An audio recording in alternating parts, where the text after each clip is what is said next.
ಇವತ್ತಿನ ಪ್ರಮುಖ ಸುದ್ದಿಗಳನ್ನು ಒಂದೊಂದಾಗಿ ಕ್ವಿಕ್ ಆಗಿ ನೋಡ್ತಾ ಹೋಗೋಣ. ಇರಾನ್ ದೇಶದ ಸುಪ್ರೀಂ ನಾಯಕ ಖಮೇನಿಯ ಹತ್ಯೆಯ ನಂತರ ಮಧ್ಯಪ್ರಾಚ್ಯದಲ್ಲಿ ಉದ್ವಿಗ್ನತೆ ತಾರಕಕ್ಕೇರಿದೆ. ಅಮೆರಿಕ ಮತ್ತು ಇಸ್ರೇಲ್ ದೇಶಗಳು ಜಂಟಿಯಾಗಿ ನಡೆಸಿದ ವೈಮಾನಿಕ ದಾಳಿಗಳಲ್ಲಿ ಖಮೇನಿ ಸಾವನ್ನಪ್ಪಿದ ನಂತರ ಇರಾನ್ ಪ್ರತೀಕಾರದ ದಾಳಿಗಳನ್ನು ಪ್ರಾರಂಭಿಸಿದೆ. ಇರಾನ್ನ ಇಸ್ಲಾಮಿಕ್ ರೆವಲ್ಯೂಷನರಿ ಗಾರ್ಡ್ ಕಾರ್ಪ್ಸ್ ಈ ದಾಳಿಗಳನ್ನು ನಡೆಸ್ತಾ ಇದ್ದು ಅಮೆರಿಕದ 27 ಮಿಲಿಟರಿ ನೆಲೆಗಳು ಮತ್ತು ಇಸ್ರೇಲ್ನ ವಿವಿಧ ಪ್ರದೇಶಗಳನ್ನು ಗುರಿಯಾಗಿಸಿಕೊಂಡಿದೆ. ಈ ಇರಾನ್ ಮೇಲಿನ ಇಸ್ರೇಲ್ ಮತ್ತು ಅಮೆರಿಕ ಸಂಘರ್ಷ ಪ್ರಪಂಚದಾದ್ಯಂತ ಶಾಂತಿ ಕದಡುತ್ತಾ ಇವೆ. ಹಲವು ದೇಶಗಳ ಮೇಲೆ ಕ್ಷಿಪಣಿ ದಾಳಿ ಮಾಡಿ ಇರಾನ್ ಸೇಡು ತೀರಿಸಿಕೊಳ್ಳಲು ಮುಂದಾಗಿದೆ.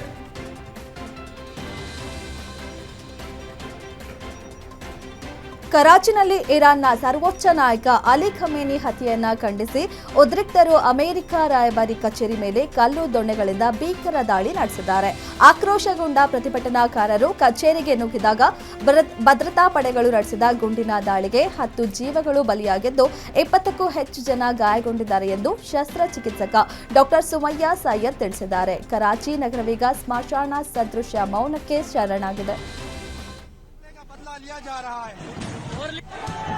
अमरीकी कौंसल खाने को आग लगा दिया है। अमरीकी कौंसल खाने कराची को आग लगा दिया है। अल्हम्दुलिल्लाह रहबर पर हमले का बदला लिया जा रहा है।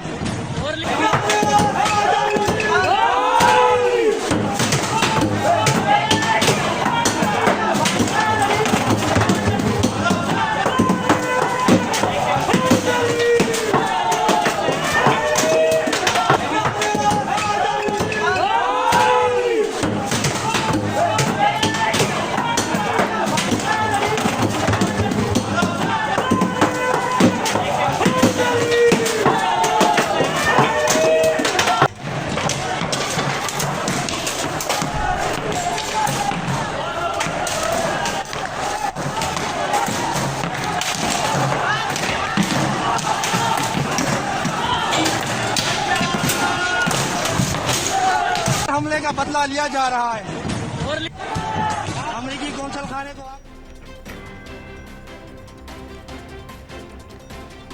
ಇರಾನ್ನ ಸುಪ್ರೀಂ ಲೀಡರ್ ಅಲಿ ಖಮೇನಿ ಹತ್ಯೆಯ ಬೆನ್ನಲ್ಲೇ ಪಶ್ಚಿಮ ಏಷ್ಯಾದಲ್ಲಿ ಯುದ್ಧದ ವಾತಾವರಣ ತಾರಕಕ್ಕೇರಿದೆ. ಅಮೆರಿಕ ಹಾಗೂ ಇಸ್ರೇಲ್ ಮೇಲೆ ರಕ್ತದೊಕ್ಕುಳಿಯ ಸೇಡು ತೀರಿಸಿಕೊಳ್ಳುವುದಾಗಿ ಇರಾನ್ ಶಪಥ ಮಾಡಿದೆ. ಇದಕ್ಕೆ ಕೌಂಟರ್ ಕೊಟ್ಟಿರೋ ಅಮೆರಿಕ ಅಧ್ಯಕ್ಷ ಡೊನಾಲ್ಡ್ ಟ್ರಂಪ್ ಇರಾನ್ ಏನಾದರೂ ಆಟೋಟೋಪ ತೋರಿಸಿದ್ರೆ ಜಗತ್ತು ಹಿಂದೆಂದೂ ನೋಡಿರದ ರೀತಿಯ ಫೋರ್ಸ್ನಿಂದ ಹೊಡಿತೀವಿ ಅಂತ ತಮ್ಮ ಟ್ರೂತ್ ಸೋಷಿಯಲ್ ಖಾತೆಯಲ್ಲಿ ಭಯಾನಕ ವಾರ್ನಿಂಗ್ ಕೊಟ್ಟಿದ್ದಾರೆ.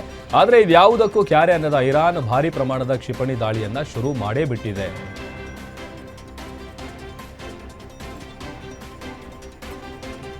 ಅಲಿ ಖಮೇನಿ ಹತ್ಯೆ ಪರಿಣಾಮ ಇರಾನ್ನ ರಸ್ತೆಗಳಲ್ಲಿ ಮಹಿಳೆಯರು ಸಂಭ್ರಮಿಸಿದ್ದಾರೆ. ಕೆಲವು ಯುವತಿಯರು ಬುರ್ಖಾ ಧರಿಸದೆ ಡ್ಯಾನ್ಸ್ ಮಾಡುತ್ತಾ ಸಿಗರೇಟ್ ಮೂಲಕ ಖಮೇನಿ ಫೋಟೋ ಸುಟ್ಟಿದ್ದಾರೆ. ಇರಾನ್ಗೆ ಅಂಟಿದ ಶಾಪ ಕಳೆದು ಹೋಯಿತು ಎಂದು ಸೆಲೆಬ್ರೇಷನ್ ನಡೆಸಿದ್ದಾರೆ. ಖಮೇನಿ ಅವರ ಆಡಳಿತ ಕಾಲದಲ್ಲಿ ಹಿಜಾಬ್ ಸೇರಿದಂತೆ ವಿವಿಧ ಕಠಿಣ ಕಾನೂನುಗಳನ್ನು ಮಹಿಳೆಯರ ಮೇಲೆ ಹೇರಲಾಗಿತ್ತು. ಈ ಹತ್ಯೆಯಿಂದ ಮಹಿಳೆಯರು ಎಲ್ಲ ಕಟ್ಟುಪಾಡುಗಳಿಂದ ಮುಕ್ತಿ ಸಿಕ್ಕಿದಂತೆ ತಮ್ಮ ಸಂಭ್ರಮವನ್ನ ವ್ಯಕ್ತಪಡಿಸುತ್ತಿದ್ದಾರೆ. از اون ور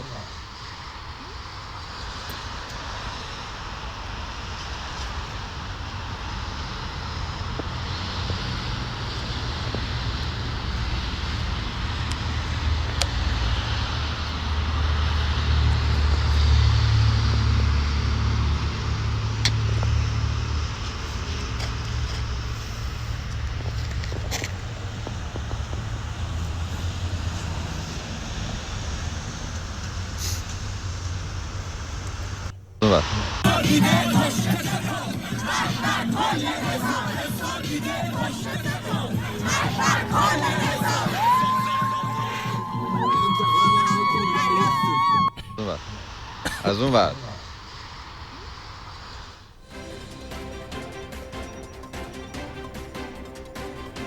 ಇರಾನ್ನ ಸರ್ವೋಚ್ಚ ನಾಯಕ ಅಲಿ ಖಮೇನಿ ಹತ್ಯೆ ಖಂಡಿಸಿ ಭಾರತದಲ್ಲೂ ಪ್ರತಿಭಟನೆ ನಡೆಸಿದ್ದಾರೆ. ಜಮ್ಮು ಮತ್ತು ಕಾಶ್ಮೀರದ ಬದ್ಗಾಮ್ನಲ್ಲಿ ಶಿಯಾ ಮುಸ್ಲಿಂ ಸಮುದಾಯದವರು ರಸ್ತೆಗಿಳಿದು ಆಕ್ರೋಶ ವ್ಯಕ್ತಪಡಿಸಿದ್ದಾರೆ. ಇದೇ ವೇಳೆ ಶ್ರೀನಗರದ ಲಾಲ್ ಚೌಕ್ನಲ್ಲಿ ಪ್ರತಿಭಟನಾಕಾರರು ಖಮೇನಿಯವರ ಫೋಟೋಗಳಿರುವ ಪೋಸ್ಟರ್ಗಳನ್ನು ಪ್ರದರ್ಶಿಸಿ ದಾಳಿ ಖಂಡಿಸಿದರು. ಅಮೆರಿಕ ಮತ್ತು ಇಸ್ರೇಲ್ ವಿರುದ್ಧ ಘೋಷಣೆಗಳನ್ನು ಕೂಗಿ ಆಕ್ರೋಶ ಹೊರಹಾಕಿದ್ದಾರೆ. ನಮ್ಮ ನಾಯಕನನ್ನ ಟಾರ್ಗೆಟ್ ಮಾಡಿ ಹತ್ಯೆ ಮಾಡಿದ್ದಾರೆ, ಕೂಡಲೇ ದಾಳಿಗಳನ್ನು ನಿಲ್ಲಿಸಬೇಕು ಅಂತ ಪ್ರತಿಭಟನಾಕಾರರು ಆಗ್ರಹಿಸಿದ್ದಾರೆ.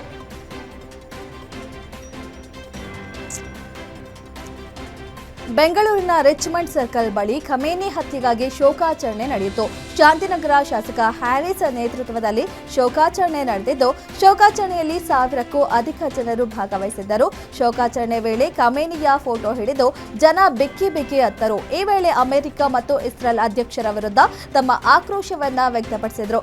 ನೆತನ್ಯಾಹು ಮತ್ತು ಡೊನಾಲ್ಡ್ ಟ್ರಂಪ್ ವಿರುದ್ಧ ಘೋಷಣೆ ಮಾಡಲಾಯಿತು.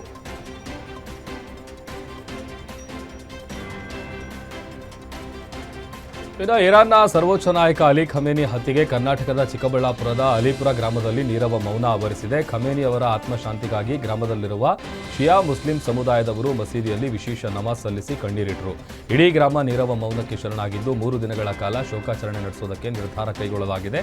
ಗ್ರಾಮದಲ್ಲಿ ಎಲ್ಲ ಅಂಗಡಿ ಮುಂಗಟ್ಟುಗಳನ್ನು ಸಂಪೂರ್ಣ ಬಂದ್ ಮಾಡಲಾಗಿದೆ. 3 ದಿನಗಳ ಕಾಲ ಕರಾಳ ದಿನ ಆಚರಣೆ ಮಾಡೋದಕ್ಕೆ ತೀರ್ಮಾನಿಸಲಾಗಿದೆ.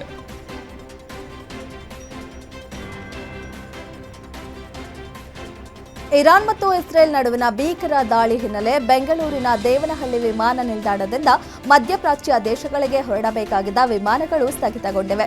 ದುಬೈ, ಅಬುಧಾಬಿ ಮತ್ತು ಕತಾರ್ಗೆ ತೆರಳಬೇಕಾಗಿದ್ದ ಪ್ರಯಾಣಿಕರು ಪರದಾಡ್ತಿದ್ದಾರೆ.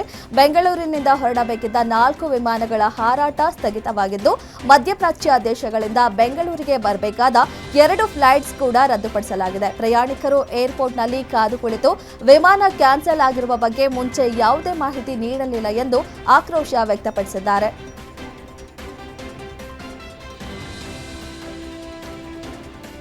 ದುಬೈನಲ್ಲಿ ವಿಮಾನ ಹಾರಾಟ ಸ್ಥಗಿತ ಹಿನ್ನೆಲೆ ಭೋಜೇಗೌಡ ಕುಟುಂಬ ಸಿಲುಕಿಕೊಂಡಿದ್ದಾರೆ. ಭೋಜೇಗೌಡ ದುಬೈ ವಿಮಾನ ನಿಲ್ದಾಣದಿಂದ ವಿಡಿಯೋ ಸಂದೇಶ ಹಂಚಿಕೊಂಡಿದ್ದು, ಅಲ್ಲಿ ಎಲ್ಲಾ ವಿಮಾನಗಳ ಹಾರಾಟ ಸ್ಥಗಿತಗೊಂಡಿದೆ ಅಂತ ತಿಳಿಸಿದ್ದಾರೆ. ದುಬೈ ವಿಮಾನ ನಿಲ್ದಾಣದಲ್ಲಿ ವಿಮಾನದಲ್ಲಿ ಕುಳಿತಿದ್ದ ಪ್ರಯಾಣಿಕರನ್ನ ಕೆಳಗಿಳಿಸಲಾಗಿದೆ. ಇಲ್ಲಿ ಊಟ ತಿಂಡಿಗೂ ಸಮಸ್ಯೆ ಎದುರಾಗಿದೆ. ಹೊರಗೆ ಹೋದ್ರೆ ಎಷ್ಟು ಸುರಕ್ಷಿತ ಎಂಬ ಪ್ರಶ್ನೆ ಮೂಡಿದೆ ಅಂತ ಆತಂಕ ವ್ಯಕ್ತಪಡಿಸಿದ್ದಾರೆ. ಕಂಪ್ಲೀಟ್ ಫ್ಲೈಟಲ್ಲಿ ಕೂತಿದ್ದವ್ರನ್ನ ವಾಪಸ್ ಇಳಿಸಿದ್ದಾರೆ. ಎಷ್ಟೊತ್ತಿಗೆ ವಾಪಸ್ ಇಲ್ಲಿಂದ ಹೊರಡ್ತಾರೆ ಗೊತ್ತಿಲ್ಲ. ಬಟ್ ಫ್ಲೈಟಲ್ಲಿ ಕೂತಿದ್ದವ್ರನ್ನೆಲ್ಲ ಕೆಳಗೆ ಇಳಿಸಿದ್ದಾರೆ. ವಾರಿಂದ ಯಾವಾಗ ಕ್ಲಿಯರ್ ಆಗುತ್ತೆ ಅನ್ನೋ ಬಗ್ಗೆ ಸ್ಪಷ್ಟ ಮಾಹಿತಿ ಇಲ್ಲ.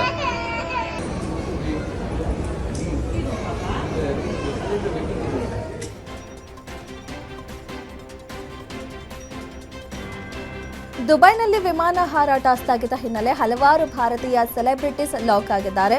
ಕಣ್ಣಪ್ಪ ಸಿನಿಮಾದ ಹೀರೋ ವಿಷ್ಣು ಮಂಚು ಕ್ಷಿಪಣಿ ದಾಳಿಯ ಲೈವ್ ವಿಡಿಯೋ ಮಾಡಿದ್ದಾರೆ. ಇನ್ನು ಬಾಲಿವುಡ್ ನಟಿ ಸೋನಲ್ ಚೌಹಾಣ್, ಬ್ಯಾಡ್ಮಿಂಟನ್ ತಾರೆ ಪಿವಿ ಸಿಂಧು ಹಾಗೂ ಡ್ರೋನ್ ಪ್ರತಾಪ್ ಕೂಡ ದುಬೈನಲ್ಲಿ ಲಾಕ್ ಆಗಿದ್ದು, ಭಾರತದ ಪ್ರಧಾನಿಗೆ ವಾಪಸ್ ಬರಲು ಸಹಾಯ ಮಾಡಲು ಮನವಿ ಸಲ್ಲಿಸಿದ್ದಾರೆ.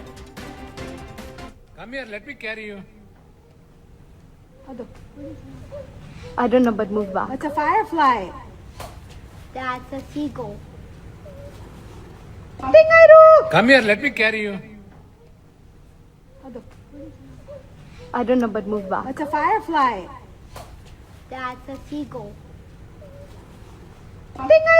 Come here, let me carry you. Abu Dhabi ಏರ್ಪೋರ್ಟಲ್ಲಿ ಇದ್ದೀನಿ. ಇರಾನು ಮತ್ತು ಅಮೇರಿಕ ಯುದ್ಧದ ಮಧ್ಯೆಯಲ್ಲಿ ಸಿಕ್ಕೊಂಡಿದ್ದೀವಿ ನಾವು. ನಮ್ದೆಲ್ಲ ಫ್ಲೈಟು ಅಂದರೆ ಇವತ್ತು ರಾತ್ರಿ ನಾವು ಬ್ಯಾಂಗ್ಳೂರ್ಗೆ ಹೊರಡಬೇಕಾಗಿತ್ತು, ಕ್ಯಾನ್ಸಲ್ ಆಗಿದೆ. ಏನು ಮಾಡಬೇಕಂತ ಗೊತ್ತಾಗ್ತಿಲ್ಲ. ಇರಾನ್ ಮತ್ತು ಅಮೇರಿಕ ಮಧ್ಯೆ ವಾರ್ ನಡೀತಿರೋದ್ರಿಂದ ಏರ್ ಸ್ಪೇಸೆಲ್ಲ ಇಲ್ಲಿ ಕ್ಲೋಸ್ ಮಾಡಿದ್ದಾರೆ ಕಂಪ್ಲೀಟಾಗಿ. ನಮ್ಮದು ಈತ್ಯಾಡ್ ಫ್ಲೈಟ್ ಇತ್ತು.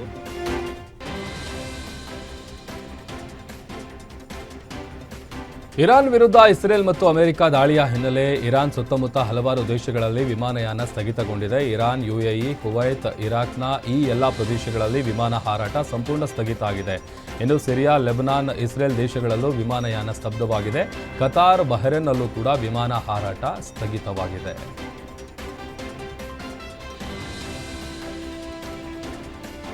ಇಸ್ರೇಲ್ ಇರಾನ್ ನಡುವಿನ ಉದ್ವಿಗ್ನ ಪರಿಸ್ಥಿತಿ ಹಿನ್ನೆಲೆ ಅಂತಾರಾಷ್ಟ್ರೀಯ ವಿಮಾನಯಾನದಲ್ಲಿ ವ್ಯತ್ಯಯ ಉಂಟಾಗಿದ್ದು, ಕರ್ನಾಟಕದ ಬಾಗಲಕೋಟೆ ಜಿಲ್ಲೆಯ ಬೀಳಗಿ ಪಟ್ಟಣದ ಯುವ ಇಂಜಿನಿಯರ್ ಗಿರೀಶ್ ದುಬೈನಲ್ಲಿ ಸಿಲುಕಿದ್ದಾರೆ. ಬೆಂಗಳೂರಿನ ಐಟಿ ಕಂಪನಿಯಲ್ಲಿ ಸಾಫ್ಟ್ವೇರ್ ಇಂಜಿನಿಯರ್ ಆಗಿರುವ ಗಿರೀಶ್ ಕೆಲಸದ ನಿಮಿತ್ತ ಬೆಂಗಳೂರಿನಿಂದ ಪ್ಯಾರಿಸ್ಗೆ ಪ್ರಯಾಣ ಬೆಳೆಸಿದ್ರು. ಯುದ್ಧ ಹಿನ್ನೆಲೆ ಕೆಲವು ವಿಮಾನ ಹಾರಾಟಗಳನ್ನು ರದ್ದುಪಡಿಸಲಾಯಿತು. ಈ ಕಾರಣದಿಂದ ಗಿರೀಶ್ ದುಬೈ ವಿಮಾನ ನಿಲ್ದಾಣದಲ್ಲೇ ಸಿಲುಕಿಕೊಂಡಿದ್ದಾರೆ. ಬಳಿಕ ಎತಿಹಾಡ್ ಏರ್ವೇಸ್ ವತಿಯಿಂದ ನಿನ್ನೆ ರಾತ್ರಿ ಹೋಟೆಲ್ ವಸತಿ ವ್ಯವಸ್ಥೆ ಮಾಡಲಾಗಿದೆ ಎಂದು ತಿಳಿದು ಬಂದಿದೆ.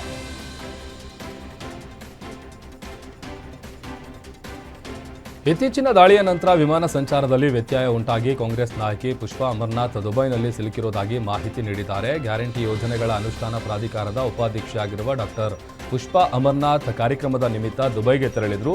ದುಬೈನಿಂದ ಬೆಂಗಳೂರಿಗೆ ಬರುವ ಎಲ್ಲಾ ವಿಮಾನಗಳು ರದ್ದಾಗಿರುವ ಹಿನ್ನೆಲೆ ಅವರು ಅಲ್ಲೇ ಉಳಿಯಬೇಕಾದ ಪರಿಸ್ಥಿತಿ ನಿರ್ಮಾಣ ಆಗಿದೆ. ಈ ಕುರಿತು ಪ್ರತಿಕ್ರಿಯಿಸಿದ ಅವರು, ನಾವೆಲ್ಲ ಸೇಫ್ ಆಗಿದ್ದೀವಿ, ಯಾವುದೇ ಆತಂಕ ಬೇಡ ಅಂತ ತಿಳಿಸಿದ್ದಾರೆ.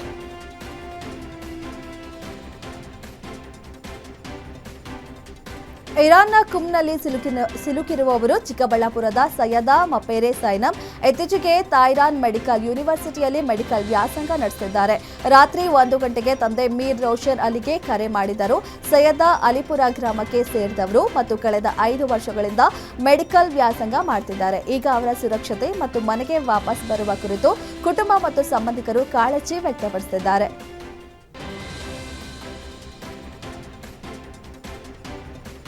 ರಾಯಚೂರು ಜಿಲ್ಲೆ ಸಿಂಧನೂರು ನಗರ ನಿವಾಸಿ ಮತ್ತು ಸಹನಾ ಮಕ್ಕಳ ಆಸ್ಪತ್ರೆ ಮಾಲೀಕರಾಗಿರೋ ಡಾಕ್ಟರ್ ಶಿವರಾಜ್ ಇತ್ತೀಚೆಗೆ ದುಬೈಗೆ ಪ್ರಯಾಣಿಸಿದ್ದಾರೆ.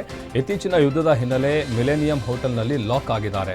ಡಾಕ್ಟರ್ ಶಿವರಾಜ್ ಜೊತೆ ರಾಜ್ಯದ ಇನ್ನೂ 80 ಮಂದಿ ಕರ್ನಾಟಕದವರು ಈ ಹೋಟೆಲ್ನಲ್ಲಿ ಪರದಾಡ್ತಿದ್ದಾರೆ. ಪ್ರವಾಸಿಗರನ್ನ ತಮ್ಮ ಸುರಕ್ಷತೆ ಬಗ್ಗೆ ಆತಂಕ ವ್ಯಕ್ತಪಡಿಸುತ್ತಾ ದಯವಿಟ್ಟು ಸ್ವಲ್ಪ ನಮ್ಮ ಬಗ್ಗೆ ಸರ್ಕಾರದ ಗಮನಕ್ಕೆ ತನ್ನಿ ಅಂತ ಮನವಿ ಮಾಡಿಕೊಂಡಿದ್ದಾರೆ.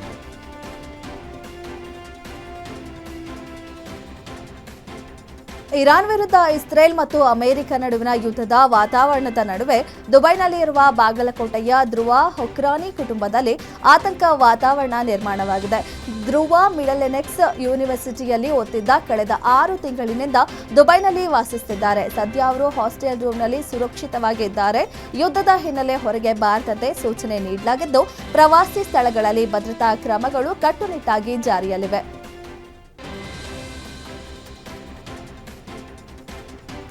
ಇರಾನ್ ಇಸ್ರೇಲ್ ನಡುವೆ ಉದ್ವಿಗ್ನತೆ ಹೆಚ್ಚಿದ್ದು 150ಕ್ಕೂ ಹೆಚ್ಚು ಕನ್ನಡಿಗರು ಸಂಕಷ್ಟಕ್ಕೆ ಸಿಲುಕಿದ್ದಾರೆ. ವಿಮಾನಗಳ ಹಾರಾಟ ಬಂದಾದ ಹಿನ್ನೆಲೆ ಹೊರಬರಲಾಗದೆ ಪರದಾಡ್ತಾ ಇದ್ದಾರೆ.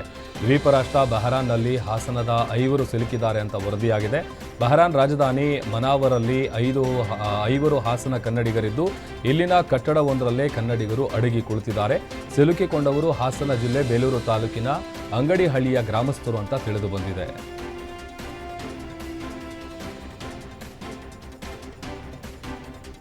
ಕರ್ನಾಟಕದ ಬಳ್ಳಾರಿ ಮೂಲದ ಸುಮಾರು 50 ಮಂದಿಯ ಪ್ರವಾಸಿ ತಂಡ ದುಬೈನಲ್ಲಿ ಸಿಲುಕಿಕೊಂಡಿದೆ. ಪ್ರವಾಸಕ್ಕೆಂದು ತೆರಳಿದ್ದ ಈ ತಂಡ ರಾತ್ರಿ 9 ಗಂಟೆಗೆ ವಿಮಾನದಲ್ಲಿ ಭಾರತಕ್ಕೆ ಮರಳಬೇಕಾಗಿತ್ತು. ಆದರೆ ನಿನ್ನೆ ಮಧ್ಯಾಹ್ನ ಏರ್ಪೋರ್ಟ್ಗೆ ತೆರಳುತ್ತಿದ್ದ ವೇಳೆ ಅಟ್ಯಾಕ್ ನಡೆದ ಹಿನ್ನೆಲೆ ಭದ್ರತಾ ಕಾರಣಗಳಿಂದ ವಿಮಾನ ಹಾರಾಟದಲ್ಲಿ ವ್ಯತ್ಯಯ ಉಂಟಾಯಿತು.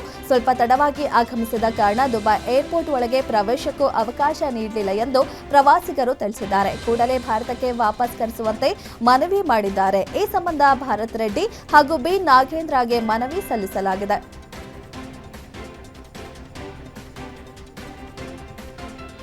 ಇರಾನ್ ಮತ್ತು ಇಸ್ರೇಲ್ ಯುದ್ಧ ವಿಚಾರಕ್ಕೆ ಡಿಸಿಎಂ ಡಿಕೆ ಶಿವಕುಮಾರ್ ಪ್ರತಿಕ್ರಿಯಿಸಿದ್ದಾರೆ. ಬೆಂಗಳೂರಿನಲ್ಲಿ ಮಾತನಾಡಿದ ಅವರು, ಇರಾನ್ ಇಸ್ರೇಲ್ನಲ್ಲಿ ಸಿಲುಕಿರೋ ಕನ್ನಡಿಗರನ್ನು ರಕ್ಷಿಸಬೇಕು. ಕೇರಳ, ಕರ್ನಾಟಕ ಸೇರಿ ಎಲ್ಲಾ ಕಡೆಯಿಂದ ಹೋಗಿದ್ದಾರೆ. ಅವರನ್ನೆಲ್ಲ ರಕ್ಷಿಸಲು ಕೇಂದ್ರ ಸರ್ಕಾರ ಕೆಲಸ ಮಾಡ್ತಾ ಇದೆ. ದೆಹಲಿ ಕಮಿಷನರ್ಗೆ ಸಂಪರ್ಕದಲ್ಲಿರಿ ಅಂತ ಹೇಳಲಾಗಿದೆ. ನಮ್ಮ 2 ಶಾಸಕರು ಕೂಡ ಸಿಲುಕಿಕೊಂಡಿದ್ದಾರೆ ಅಂತ ಹೇಳಿದ್ದಾರೆ. ನಿಮ್ಮೂರಿನಿಂದ ವಿಶ್ವ ಮಟ್ಟದವರೆಗೆ ರಾಜಕೀಯ, ಸಿನಿಮಾ, ಸ್ಪೋರ್ಟ್ಸ್ ಯಾವ ಸುದ್ದಿಯೂ ಮಿಸ್ ಆಗಲ್ಲ. ಬರೀ ಸುದ್ದಿಯಷ್ಟೇ ಅಲ್ಲ, ಜೊತೆಯಲ್ಲೇ ಇರುತ್ತೆ ವಿಶ್ಲೇಷಣೆ. ಗ್ಯಾರಂಟಿ ನ್ಯೂಸ್ನ ಸಬ್ಸ್ಕ್ರೈಬ್ ಮಾಡಿ, ಫಾಲೋ ಮಾಡಿ, ಕ್ಷಣ ಕ್ಷಣದ ಅಪ್ಡೇಟ್ಸ್ ಪಡೆಯಿರಿ.